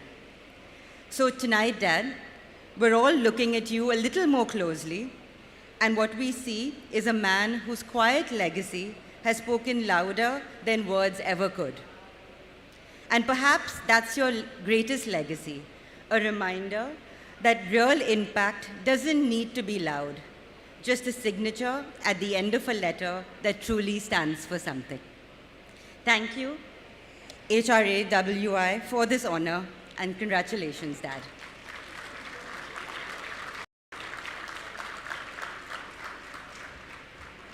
Thank you very much, Ms. Amruda. It was so nice to hear a proud daughter speaking about her father. With that, ladies and gentlemen, we are now moving ahead to a cultural segment. This is Maharashtra State Cultural Performance. It's time to celebrate the rich heritage of Maharashtra, and we now present to you Pawara, the traditional Maharashtra state performance, followed by the next performance, which is going to be Lavni. Thank you. Sit back and enjoy the beautiful performance.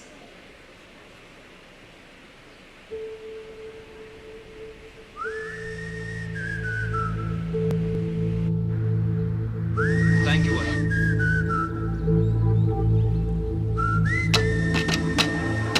Hey Gigi re Gigi re, hey Gigi re Gigi re Gigi re. वाटा शोधत चालत रहा जीवनाच्या प्रवासात रहा पावलाखाली माती असो निसर्गात रमून जा नेहमी आनंदी रहा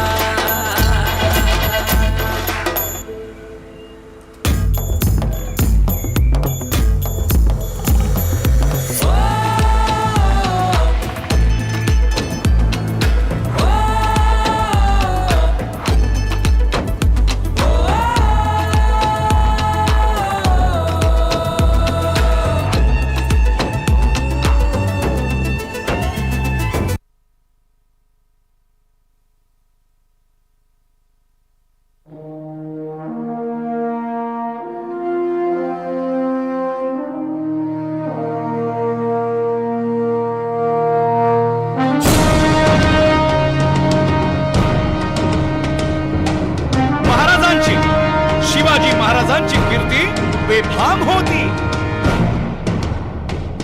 महाराजांची कीर्ती बेफाम, भोल्या भोल्यांना फुटला घाम. याला कोण घालील यस्सेने, दरबारी पुस्ती बेगम. बडी बेगम म्हणजे अली आदिल शहाची आई बर का. नजरेत तिच्या अंगार दरबार झाला गपगार. कुणी घेईना पुढाकार, साऱ्यांनीच मानली हार.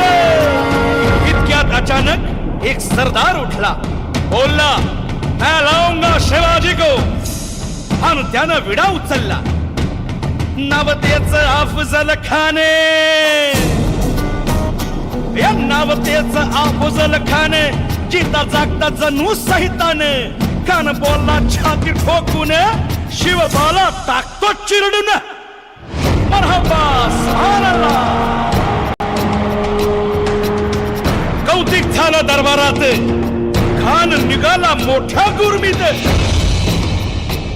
तेच गोड दळ पायदळ, फौज फाटालई बक्क. अंगीत हातीच पळ, पाहणारा कापी चळचळ.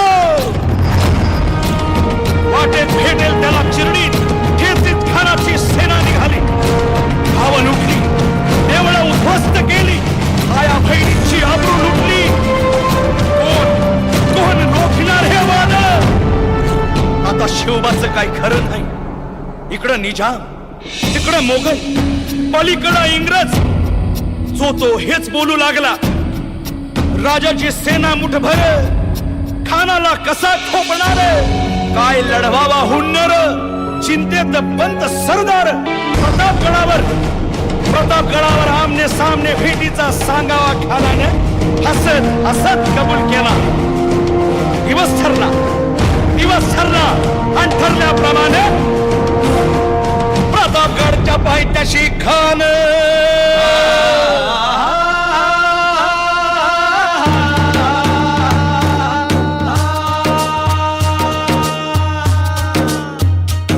प्रतापगडच्या पायथ्याशी खान, हे प्रतापगडच्या पायथ्याशी खान.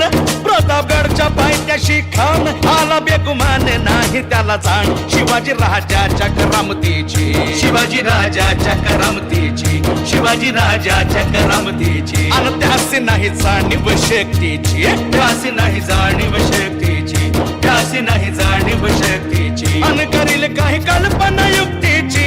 हजी जी जी काय कल्पना युक्तीची. हजी जी जी करील काय कल्पना युक्तीची. हजी जी जी जी जी जी. खानाच्या भेटीसाठी महाराजानं एक शानदार शामियाना उभारला होता. भेटीसाठी छान उभारीला, भेटीसाठी छान उभारीला. नक्षीदार शामियान्याला, नक्षीदार शामियान्याला. आणि अशा शामियान्यात खान दौलत डुलत आला, खान दौलत डुलत आला. सय्यद बंडा त्याच्या संगतीला, सय्यद बंडा त्याच्या संगतीला. शिवबाच्या संगती महाला, शिवबाच्या संगती महाला. बरं का, जीवा महाला नावाचा डोंबारी होता. अहो म्हणतात नव्हता जीवा म्हणून वाचला शिवा. शिवबाच्या संगती महाला, शिवबाच्या संगती महाला. राजाला पाहून खान म्हणतो कसा. आओ आओ शिवाजी आओ, हमारे गले लग जाओ आओ. खान हाक मारी तो हसरी, खान हाक मारी तो हसरी. रोकून नजारा गहिरी. जिरहा जिरहा जी जी जी, जिरहा जिरहा जी जी जी, जिरहा जिरहा जी जी जी जी. पण आपला राजा पण काय कच्चा गुरुचा चेला नव्हता. राजा थोर पाहत त्याची न्यारी, राजा थोर पाहत त्याची न्यारी.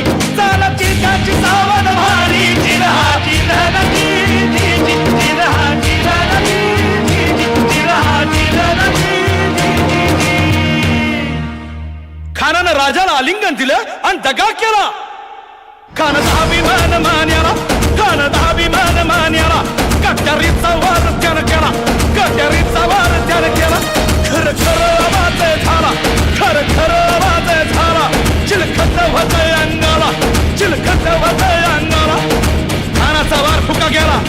खान यडबडला इतक्यात महाराजानं पोटामध्ये बिस्व ढकलला, पोटामध्ये बिस्व ढकलला, वाघ नखाचा मारा केला, वाघ नखाचा मारा केला, तरा तरा पडलं पोटाला, तडा गेला खानाचा कोसळ, भाई रे आला जी जी, भाई रे आला जी जी, भाई रे आला जी जी. प्रतापगडचे युद्ध झाले,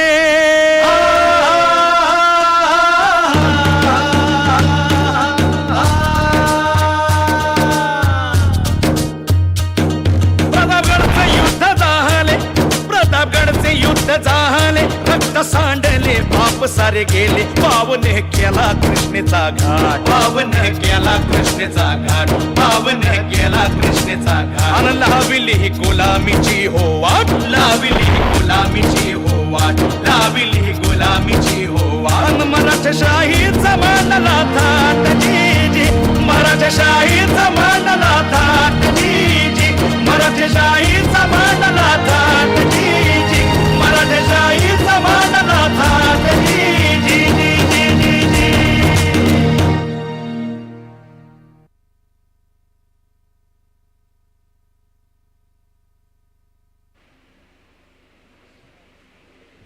Ladies and gentlemen, how was the performance? Whoa, do we want more? Yes or no? Yes, give me a louder yes. Great. So if this was Pawara, we are now presenting to you the folk dance performance of Maharashtra, very famously known as Lavani. So let's hear it for Lavani people.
सुंदर प्रदर्शन होता लावणीचा.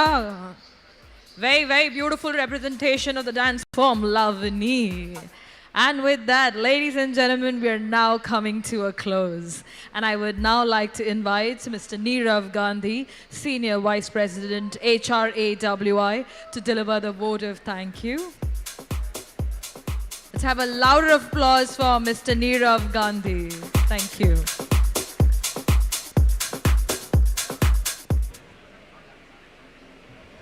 Good evening, everybody. I'm going to try to keep it as short as possible. I want to really thank all of you all for being here. Special thanks to Dr. Shashi Tharoor for being here, for an absolute mesmerizing speech. You really touched our hearts. We're going to connect with you for the GST matter for sure. I want to thank Mr. Nilesh Katni for being here with us and making this occasion absolutely amazing. Thank you, Mr. Mohammad Farooq, for being with us. Our dear friend, you're always with us. Good to see you here. A special thanks to Dr. Kerkar, who has always helped us and shaped this association. Even today, even as of yesterday, we have spoken to him, and he's always there with us. I cannot miss out Mr. Vivek Nair, who is attending all our meetings and always with us. Thank you so much, sir, for being with us every day, every time.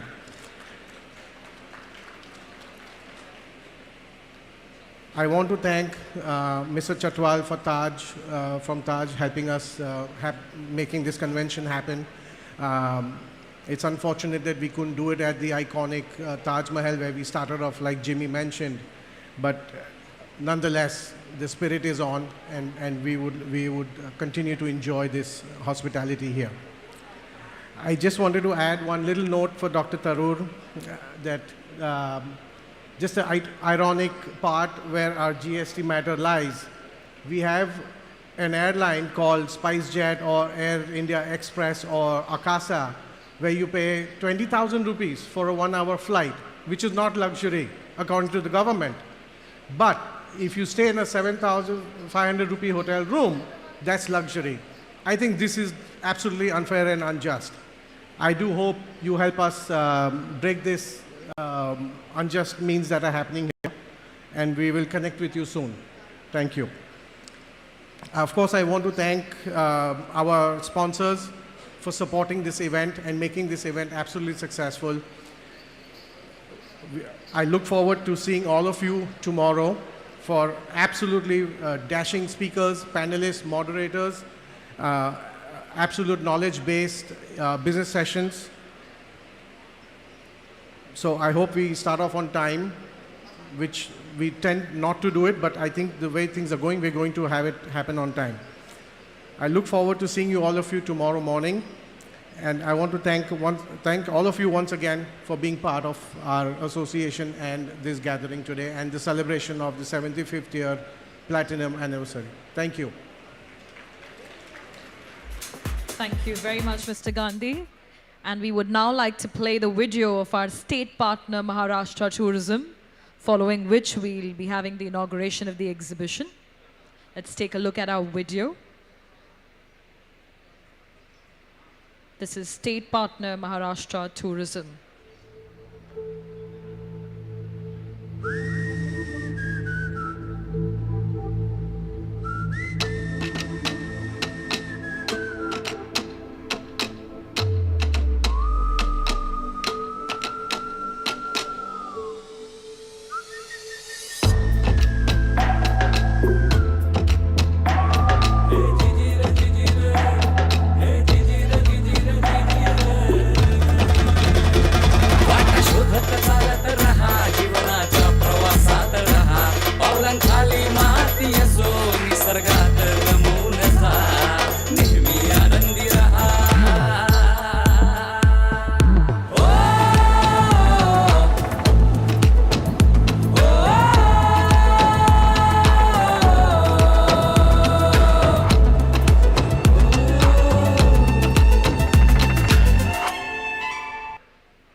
have a round of applause for that. And may I now request our esteemed dignitaries to please proceed with the inauguration of exhibition, which is right at the back of the audience. I would request Dr. Shashi Tharoor ji along with all dignitaries to please walk up from the left-hand side of this room. That will really help you pass through and reach the exact exhibition inaugural spot. With that, ladies and gentlemen, the convention is officially open. We are now going to start off the entertainment segment. The cocktail and dinner will be open soon. And I open this floor for our entertainers of the year 2025 to sizzle up on stage. We're going to be having India's most favorite jodi, who have done more than 1,500 plus shows internationally. They are a real-life jodi, Ekta and Kaushal Purecha, Arohi and Tejas Kothari. We need to put up our hands together for this band, We Four. They're going to be a group of four walking up here, and the entertainment for this evening kicks off with them. Thank you, and have a great evening, everybody. I'm going to see all of you all again tomorrow. This is me, your anchor, Pooja, signing out. Have a great, great evening. Thank you.